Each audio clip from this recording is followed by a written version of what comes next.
Doctor Yunus বুঝে ওঠার আগেই অকল্পনীয় পরিস্থিতি সৃষ্টি হয়ে গেছে। ইউনূস হতভম্ব। যদিও এখন বাংলাদেশে ইউনূসের শাসন কার্যত চলছে না, শাসন চলছে ওয়াকারের, মনে হচ্ছে এটা। দর্শক, অবস্থা অত্যন্ত খারাপ। জনগণকে সাথে নিয়ে ইউনূসকে চূড়ান্ত পদক্ষেপ নেওয়ার আহ্বান জানাই। কারণ ইউনূসের পক্ষে জনগণ আছে, তরুণ প্রজন্ম আছে, জেনজি আছে। পদক্ষেপ নিয়ে, নইলে কেউ বাঁচতে পারবেন না। বাংলাদেশে যা ঘটছে, ভারত যা ঘটাচ্ছে, পিলখানা ট্রাজেডি কারা ঘটিয়েছিল? ভারত। জড়িত ছিল বাংলাদেশের একটা অংশ, এই তো আওয়ামী লীগ সহ। অতএব দর্শক, সামনে নির্বাচনটা হয়ে গেলে তারপর 1.5 থেকে 2 মাসের মধ্যে এমন ঘটনা ঘটবে, ভারতের পরিকল্পনায় গুরুত্বপূর্ণ সমস্ত সমন্বয়ক এবং জুলাই বিপ্লবে নেতৃত্ব দানকারীদের গুলিতে মরতে হবে, নইলে গাড়ির তলে পরে মরতে হবে, নইলে দেখবেন লঞ্চে ডুবে মরছে, পানিতে পরে মরছে, ট্রাকের তলে পরে মরছে, কোনো না কোনো ভাবে দেখবেন নাই। আর কেউ কেউ কোনো একটা অনুষ্ঠানে, একটা অঘটনে সবাই মারা গেছে। এই দৃশ্য দেখার অপেক্ষায় থাকেন। ভারত বাংলাদেশের সাথে এক প্রকার যুদ্ধ ঘোষণা করেছে, চূড়ান্ত ষড়যন্ত্র করছে।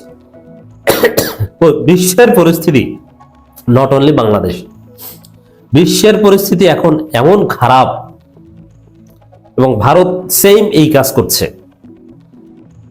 অদূর ভবিষ্যতে আসতে পারে এরকম, যুক্তরাষ্ট্র যেরকম সেই মাদুরোকে আপনারা জানেন যে তার দেশ থেকে সস্ত্রীক ধরে এনেছে, নিউ ইয়র্কে ধরে এনেছে ভেনেজুয়েলায় হামলা করে। ওইরকম বাংলাদেশ থেকে ভারত ইউনূসকে ধরে নিয়ে যেতে পারে, বলা যায় না। যদি জনগণকে সাথে নিয়ে যথাযথ পদক্ষেপ নিতে না পারেন, যদি আপনার আমার সার্বভৌমত্ব, আমার দেশে সার্বভৌমত্ব যদি আমরা রক্ষা করতে না পারি, ভারতের বিরুদ্ধে যদি আমরা কার্যকর পদক্ষেপ নিতে না পারি, এরকম যদি মিনমিন করি, এমন এক সময় আসবে ট্রাম্প যেরকম ছো মেরে মাদুরোকে ধরে নিয়ে গেছে, ওরকম ইউনূসকে ধরে নিবে আর আমাদের সবাইকে তো হত্যা করে ফেলবে। ওই পিলখানার মতো ট্রাজেডি ঘটাবে। আরো কত, আব্দুল্লাহ জাহাঙ্গীরের মতো ট্রাকের তলে পড়ে মরবো। এই পরিস্থিতি আসতে পারে। ভারত আমাদের সাথে এক প্রকার যুদ্ধ ঘোষণা করেছে। বিষয় মোস্তাফিজুর রহমান, ক্রিকেট মোস্তাফিজ দিফিজ। আপনারা জানেন যে ভারতের ক্রিকেট বোর্ড মোস্তাফিজকে আইপিএল থেকে বাদ দিতে নির্দেশ দিয়েছে কলকাতা নাইট রাইডার্সকে। অভিযোগ যে বাংলাদেশে নাকি সংখ্যালঘু নির্যাতন হয়। আমার স্পষ্টত মাথায় এসে গেছে, ইরাকে সাদ্দামের কাছে ওয়েপন অফ মাস ডিস্ট্রাকশন, যারা না বুঝেন, এটাকে কূটনীতির ভাষা এবং এই ওয়ারফেয়ার এগুলোর ভাষায় বলে ওয়েপন অফ মাস ডিস্ট্রাকশন, মানে গণবিধ্বংসী অস্ত্র আছে। এই অভিযোগ এনে পুরো ইরাক তছনছ করে দেওয়া হয়েছে, সাদ্দামকে ফাঁসি দেওয়া হয়েছে। এবং মাদুরোর ক্ষেত্রে কি করেছে আপনারা দেখেছেন, একদম ধরে এনেছে। এখন ভারত বাংলাদেশে সংখ্যালঘু নির্যাতন হচ্ছে, এই মিথ্যা অভিযোগ এনে ইরাকের মতো বাংলাদেশকে পারলে বাংলাদেশে হামলা করবে, সেই পরিস্থিতি ঘটাচ্ছে। অতএব আমাদেরকে চূড়ান্ত পদক্ষেপ নেওয়া ছাড়া কোনো উপায় নেই। আপনি ভাববেন একদিন যে আমি মনে হয় বেশি সিরিয়াস হয়ে গেছি, দিস ইজ রিয়ালিটি। আপনি কল্পনা করতে পারবেন না কখন কি হয়ে যায়। পৃথিবীর অবস্থা ভালো না, অতএব এগুলো ঘটতে পারে। জাতিসংঘ বলতে যে একটা প্রতিষ্ঠান ছিল, that is not active. World order বলতে কিছু নেই, সভরেন স্টেট কনসেপ্ট বলতে কিছু নেই, ভেঙে পড়েছে। Sovereignty has been clutched. এবং রাইট টু সেলফ ডিটারমিনেশন নেই, ইন্টারন্যাশনাল কোনো বডি নেই, ডিপ্লোমেসি নেই, ভিয়েনা কনভেনশন নেই, কিচ্ছু নেই। মানে ওয়ার্ল্ড অর্ডার ক্লাপস করেছে। প্রমাণ, একটা স্বাধীন দেশ থেকে ওই দেশের প্রেসিডেন্টকে স্ত্রী সহ ধরে আনে আর একটা শত হাজার কিলোমিটার দূরের আর একটা দেশ। আপনি চিন্তা করেন তাহলে কি, আমরা কোন পৃথিবীতে আছি? একটা ক্যাওটিক সিচুয়েশনে আছি, কারো কিছু করার নাই, কিছু বলছে না। মাদুরোর পক্ষে আমি বলছি না, মাদুরো দুনিয়ার অন্যতম খারাপ স্বৈর শাসক, হাসিনার চাইতেও খারাপ, সেটা হচ্ছে বিষয় না। কিন্তু যতই খারাপ আপনি ধরে আনছেন, আবার ভারত বাংলাদেশের জন্য হামলা করার জন্য রেডি ছিল, ঢাকা অ্যাটাক করার আহ্বান জানিয়েছিলেন হাসিনা।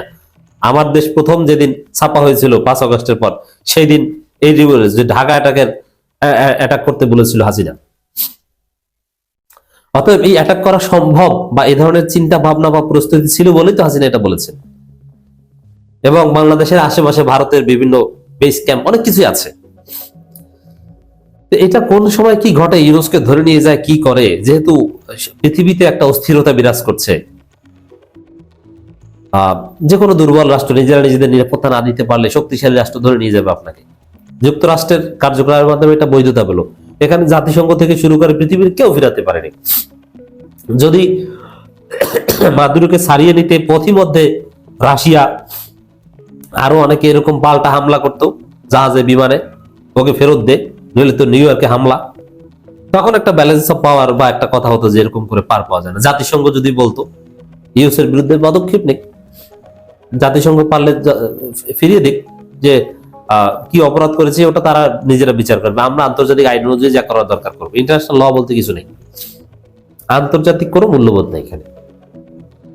সেখানে ভারত বাংলাদেশে সেম ঘটনা ঘটাতে পারে এবং ঘটিয়েছে। আমাদের পিলখানা ট্র্যাজেডি, সালাউদ্দিন গুম, সুখরঞ্জন মালিক গুম, এটা কারা ঘটিয়েছে? ভারত ঘটিয়েছে। বাংলাদেশের 95 থেকে যুবক ধরে নিয়ে গেছে ভারত, বেশ আগের ঘটনা, গুম কমিশনের রিপোর্টে আছে। তাহলে আপনি চিন্তা করেন যে পরিস্থিতি কোথায় গেছে। এটা এই যে মোস্তাফিজকে বাদ দেওয়া যে বাংলাদেশের সংখ্যালঘু, অথচ বাংলাদেশের সংখ্যালঘুরা এখন যতটা নিরাপদ, অতীতে কখনো এতটা নিরাপদ ছিল না। আর তারা বলছে যে নির্যাতন হচ্ছে, ওই সেম যে সাদ্দামের কাছে ওয়েপন অফ মাস ডিস্ট্রাকশন আছে আর বাংলাদেশে সংখ্যালঘু নির্যাতন হচ্ছে। মিথ্যা কথা, আসলে কিছু ওটা ওরাও জানে যে আওয়ামী লীগ বিএনপির আমলের চাইতে 1000 গুণ ভালো সংখ্যালঘুরা এখন একদম পুরো নিরাপদে। আওয়ামী লীগের আমলে সংখ্যালঘু এর চাইতে কয়েক হাজার গুণ বেশি নির্যাতনের শিকার হতো। এখন যা হচ্ছে ওটা বিচ্ছিন্ন, ওটা মুসলমানদের মধ্যেও নিজেরা নিজেদের এরকম কামড়াকামড়ি ঘটে। আলাদা কোনো সংখ্যালঘু নির্যাতন বাংলাদেশে নাই, এটা শূন্যের কোঠায়। কিন্তু এই অভিযোগে এই যে খেলার মতো একটা বিনোদনের জায়গা যেটা রাজনীতির ঊর্ধ্বে, ভারত পাকিস্তান যুদ্ধ মাঝে মাঝে মাঝে, তারপরও ভারত পাকিস্তান খেলা হয়, সেই জায়গায় মোস্তাফিজকে বাদ দিয়ে দেয়া। আপনি চিন্তা করছেন এটা যুদ্ধ, বাংলাদেশের সাথে ওরা যুদ্ধ করবে তার ইঙ্গিত, বাংলাদেশের উপর হামলা করার ইঙ্গিত। অতএব আসিফ নজরুল ভালো বলেছেন যে আমরা ওই দেশে বিশ্বকাপ খেলতে যাব না, আইপিএল বাংলাদেশে সম্প্রচার হবে না, অনেক কিছুই বলেছে, কিন্তু এটা যথেষ্ট নয়। বাংলাদেশের জনগণকে নিয়ে আমি বেশি বলছি না, বুঝে শুনে বলছি, নতুন ভাবে স্টার্ট করা দরকার আমাদের। ভারতের সমস্ত কূটনীতিককে পার্সোনা নন গ্রাটা ঘোষণা করে, পারলে গ্রেপ্তার করে, না পড়লে লাথি দিয়ে বাংলাদেশ থেকে বের করে দেন, ভারতের মিশন এম্বাসি সব বন্ধ করে দেন, সমস্ত আইভ্যাক বন্ধ করে দেন, ইন্ডিয়ান ভিসা সেন্টার বন্ধ করে দেন, ভারতের সাথে কূটনৈতিক সম্পর্ক ছিন্ন করেন। কারণ ওরা যুদ্ধ বাঁধানোর মতো পরিস্থিতি সৃষ্টি করেছে। এই ধরনের খেলোয়াড়দের নিয়ে এই ধরনের সিদ্ধান্ত, এটা হামলা করার পূর্ব আলামত। পৃথিবীতে এরকম মিথ্যা অভিযোগ দিয়ে এরকম ঘটনা থেকেই ইরাকে হামলা বা এগুলো শুরু হয়েছিল। অতএব বাঁচতে হলে, এদিকে আবার বৈষম্যবিধি ছাত্র আন্দোলন নেতাকে আটক করা হয়, ওসমান হাদির হত্যার কুলকিনারা নাই, আবার তারেক রহমানের সাথে গোয়েন্দারা বৈঠক করে, ভারতের পররাষ্ট্রমন্ত্রী এসে তারেক রহমানের সাথে মিটিং করে যায়। অবস্থা খারাপ, ভারতের সাথে কূটনৈতিক সম্পর্ক ছিন্ন করার কোনো বিকল্প নাই। তারপরে নতুন ভাবে আবার শুরু হবে। একবার ছিন্ন করতে পারলে ওরা বুঝবে যে বাংলাদেশের সাথে ফাজলামি চলবে না। চীনের সাথে পাকিস্তানের সাথে চুক্তি করেন, চীন পাকিস্তান দিয়ে ভারতের সাথে ব্যালেন্স করেন, নইলে আপনার কপালে বিপদ আছে।